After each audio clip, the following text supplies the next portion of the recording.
ইরানের সামরিক শক্তি 2025 অনুযায়ী ইরান মধ্যপ্রাচ্যের একটি প্রভাবশালী সামরিক শক্তি।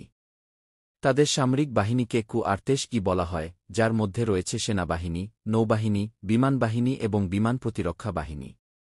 তবে এর পাশাপাশি রয়েছে কি ইসলামিক রেভলিউশনারি গার্ড কোর গু-এঙ্ক, যা একটি বিশেষ সামরিক সংগঠন এবং রাজনৈতিকভাবে প্রভাবশালী। এরকের নিজস্ব নৌ ও ক্ষেপণাস্ত্র বাহিনী রয়েছে। সামরিক জনবল ইরানের মোট সক্রিয় সামরিক সদস্য সংখ্যা আনুমানিক 5 লাখ। এর মধ্যে প্রায় 2-3 লাখ আছেন নিয়মিত সশস্ত্র বাহিনীতে এবং প্রায় 1-9 লাখ আছেন এঙ্কতে। এছাড়াও প্রায় 3-5 লাখ রিজার্ভ ফোর্স রয়েছে। ক্ষেপণাস্ত্র ক্ষমতা ইরান তার ক্ষেপণাস্ত্র প্রযুক্তিতে বিশেষভাবে উন্নত।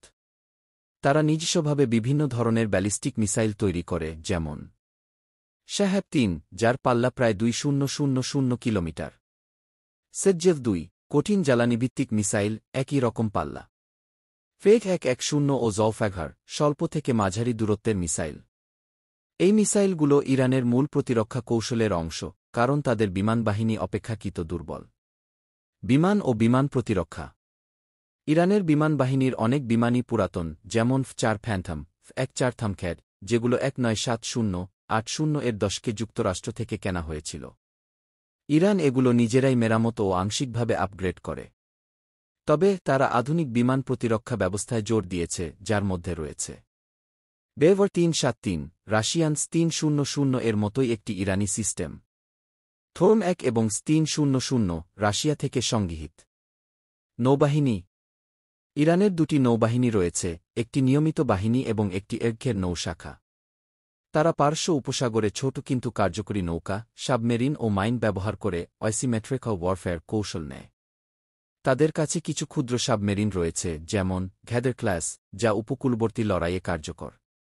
ড্রোন ও সাইবার যুদ্ধ ইরান ড্রোন প্রযুক্তিতে ব্যাপক উন্নতি করেছে। Shahed-136, একটি কামিকাজে ড্রোন যা ইউক্রেন যুদ্ধেও ব্যবহৃত হয়েছে। মোহেজের ও অ্যাবেবেল সিরিজ, নজরদারি ও হামলার কাজে ব্যবহৃত। এছাড়াও ইরান একটি সক্রিয় সাইবার বাহিনী পরিচালনা করে, যারা বিদেশি সার্ভারে আক্রমণ এবং তথ্য চুরি করতে সক্ষম বলে ধারণা করা হয়।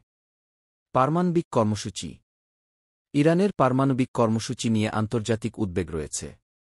যদিও ইরান দাবি করে এটি শান্তিপূর্ণ উদ্দেশ্যে, তবে ইউরেনিয়াম সমৃদ্ধকরণ এবং সেন্সরবিহীন কার্যক্রমের কারণে বিশ্বে তাদের সামরিক পারমাণবিক সম্ভাবনা নিয়ে সন্দেহ রয়ে গেছে।